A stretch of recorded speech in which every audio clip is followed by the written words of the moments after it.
everyone, time again for another Willie's Ramblins pickup video. Yeah!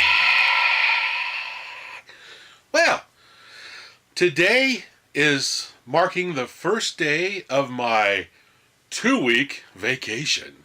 It's time to party. Awesome! Anyway, what is going on this week?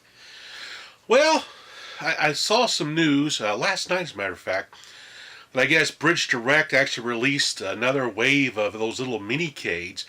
Looks like they released Rampage, Joust, and possibly Defender with the full-color screens. These are the Walmart versions. I haven't confirmed it yet. I have seen some pictures over on the Facebook group Old Made New. People find them at Walmart. I'm going to check my local Walmart and see if they got any. But yeah, I'm pretty excited about that, especially one for the Rampage and Defender. Let's see, what else? Oh, my buddy Dwayne, he's currently working on a miniature Dragon's Lair arcade cabinet. This is pretty cool. It's perfect timing because I just got finished watching Stranger Things 2 on Netflix, and it has the gang playing a Dragon's Lair game on there, so I thought it was kind of cool that Dwayne's making a little miniature arcade cab pretty much at the same time that Stranger Things was showing on the screen. It's kind of cool. Awesome. Trying to read my notes down there. The eyes ain't so good. Plus, I can't write worth a darn. Oh, just finished up the Galaxian contest. Steve Rasmussen won the contest, so I'll be sending him that little Galaxian tiny arcade here in real soon. Made a really cool visit to a game store. It's in Asheville, North Carolina, and it's called Game Escape. Now they have some chairs in there, some loungers where you can play some games, but they have some other really cool stuff in there as well. One of the neat things I saw is this guy has 2 box Ballyastricades. One of them looks almost brand new. Has some games inside, has a bunch of documentation, manuals, even the original purchase receipt for whoever bought the game back then. And he's actually selling both of them together for $225. That's a pretty good price for an Astrocade, especially getting 2 for $225. I almost pulled the trigger on it, but I have no room for any more stuff in my game cave. It's too packed out here. So I pretty much passed on it. So it is there if you're interested in it. Another store I visited was Infinity Gaming. And what's neat about this store is when you go through the front door and make a left, you go into like a little museum area where this guy has put a bunch of stuff from his collection that is very unique. And one of the neat things I saw in there was a Zelda-themed Nintendo 64. That is pretty cool what people can do with these old consoles, make these custom themed consoles. It's really neat to see that kind of stuff. He has a bunch of them in there.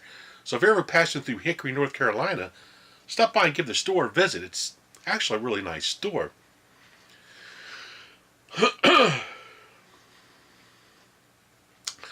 I'm also currently working on updating my screen on my links to a VGA screen. So I'll post results of that once I'm done doing it. I probably won't post a modification video because a lot of people have done that for this modification. This is the McWill link screen update. So a lot of people could do it a lot better than I can. So I'm just going to modify it and just show the final results once I'm done with it. So that's something to look forward to as well. So what else? Well, I guess we just need to get the pickups. I think I've rambled long enough. So right off the bat, the first thing I want to show is I talked to Gary Saffer, who worked at Mattel Toys and was part of the Hot Wheels line. And he sent me some drawings that he did back then to show some of the cars that were coming out. This is the Tail Dragger drawing he did. And then he sent me this other really neat drawing for 2 more cars. The Hooligan up here, and the So Fine down at the bottom there. Really cool artwork. I plan on putting these into a frame, a shadow box. So I'm really happy he sent that along. He also sent some other cool stuff, Hot Wheels related. He sent what was called First Runs. And what these are Hot Wheels that are the very first to come down the production line so they can see how they're going to look to make any final changes to the molds or the assembly process and stuff. So he sent me this one here. He also sent me another one there. So that's a first run down the assembly line.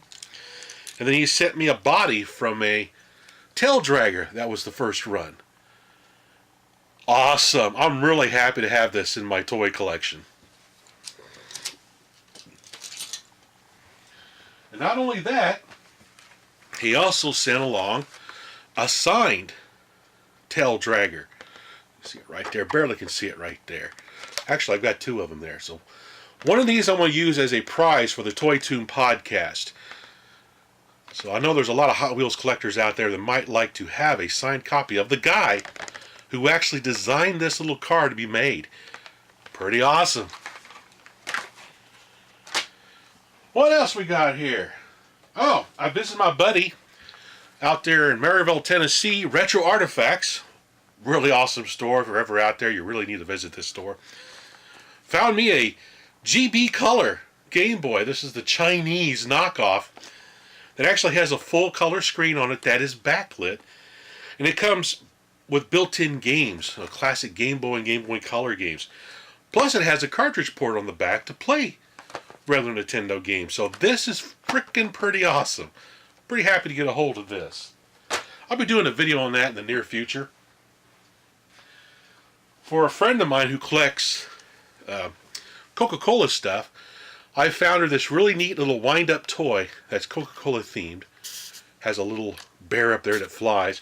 So basically just wind this little puppy up like so. And then you just fly it around the globe.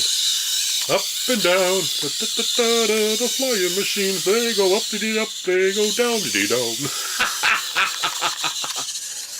That's pretty cool. Also picked up, this is going to be for the Toy Tune podcast, Building Blasters by Kenner. You build little buildings and then you blow them up. So this will appeal to the destructive side of Willie. So pretty happy to get hold of this. I did have this when I was a kid. It was actually a lot of fun to mess around with. Of course, I was using firecrackers to blow the building up. Actually, M80s, which kind of blew the little plastic pieces apart when I did that. But anyway, game-wise, I picked up Real Sports Football for the Atari 800 computer system. Now, I'm not really big on sports games, but I do like football on computers. And I like playing the football game on the Atari 5200, so this is pretty much very similar to that, but actually plays really nice. It's a two-player game, unfortunately.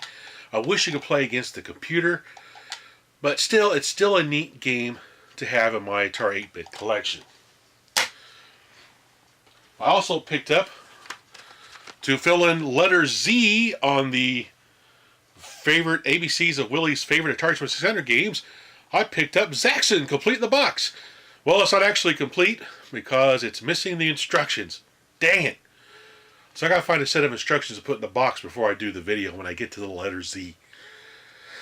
Now, I know a lot of people don't like this version of Zaxxon 2600. I actually kind of like it, which is why it's on the list.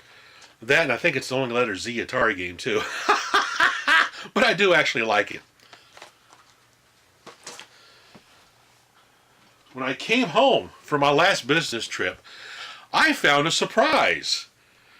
Somebody sent me the Super Nintendo Famicom, Super Famicom.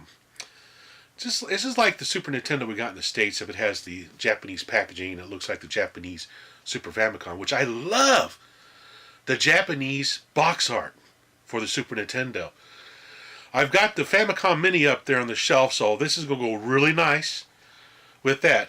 I don't know if I'll do a video on this or not. There's a ton of videos out there of people showing this. I may. I don't know.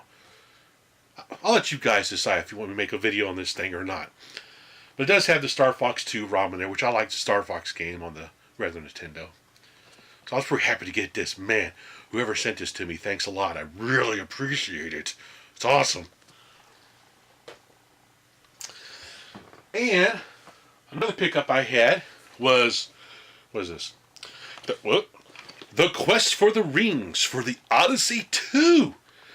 A combination board game, video game. Now, I used to play this game with my cousin who had an Odyssey 2. It's actually a lot of fun. You can see it has a little playing board right there. And you move around the board, and every once in a while you would play on the Odyssey 2 if you have an encounter. So the Odyssey 2 becomes like a dungeon master almost. Really cool game. This is complete in the box. It looks brand new. What I plan on doing with this is I've got a guy who does board game reviews for the Toy Tune podcast. And I'm going to try to schedule a visit to him down there and take an Odyssey 2 with me and have us play this game for the Toy Tune. I think that'd be a lot of fun to do. And of course, you guys have probably already seen the video of this. But at Retro Artifacts, we have the Godzilla game by Mattel. It's swell. I love this game. It's actually a lot of fun. My wife got a big kick out of this game too. So yeah, I got to take this back to Retro Artifacts when I go back there in December, so I can put this up on the shelf to put it out for sale. So it's kind of cool. He lets me borrow toys from his store to make videos on. Kind of saves me some money too to keep having to buy these crazy things and then resell them later on. So I'm pretty stoked that he did that for me. So other than that, that's pretty much all the pickups I've had this time around. So until next time, everyone, keep playing those retro systems and have a great time.